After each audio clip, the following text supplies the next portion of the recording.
There was always a sound beneath the room, not loud enough to notice at first.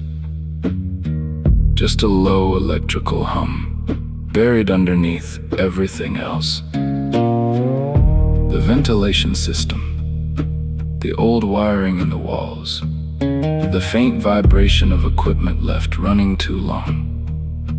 Most people would have ignored it, but he listened.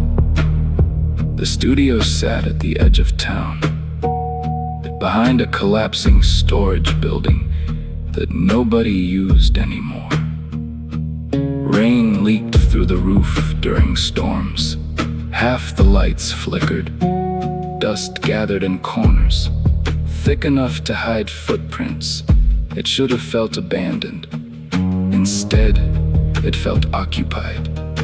The desk lamp glowed deep red across scattered pages, unfinished sketches.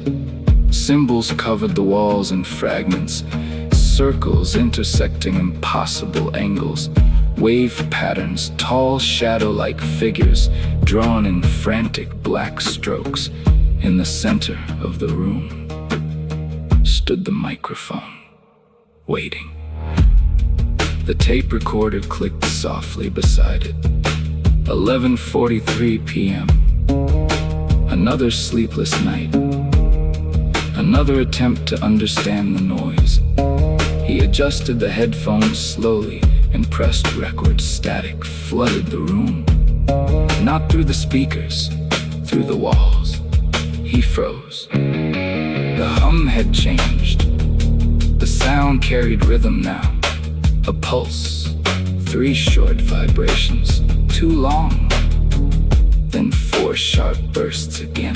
3, 4, 5, 1, 2, 3. His stomach tightened. The pattern matched the symbol he had drawn earlier that evening. A symbol he didn't remember creating. The notebook sat open beside him. The page looked warped under the dim light, covered in jagged sketches and rushed handwriting. Most of it was unreadable, except for one phrase repeated again and again across the margins. The wall is listening. He stared at the words. The room suddenly felt smaller, the air heavier.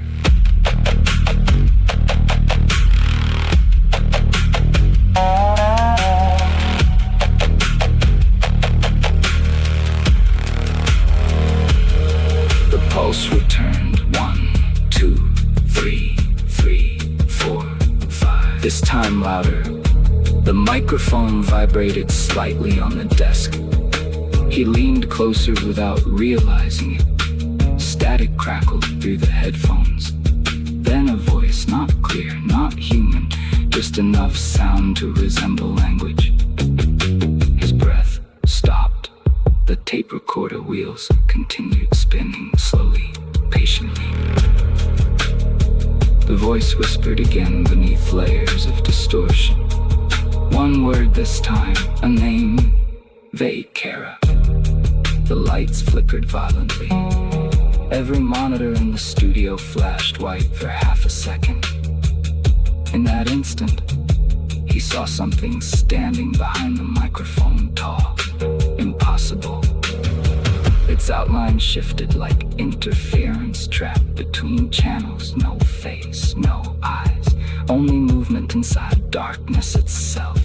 Watching him, listening, the room went black. Silence swallowed everything, and the recorder stopped on its own. For several seconds, he couldn't move, couldn't breathe. The emergency backup light finally activated overhead, flooding the studio with dim crimson light. The figure was gone. Only the microphone remained still waiting. He removed the headphones carefully. His hands were shaking now. The tape recorder sat silent beside him again. Against every instinct screaming inside his chest, he pressed play, static, breathing. The low electric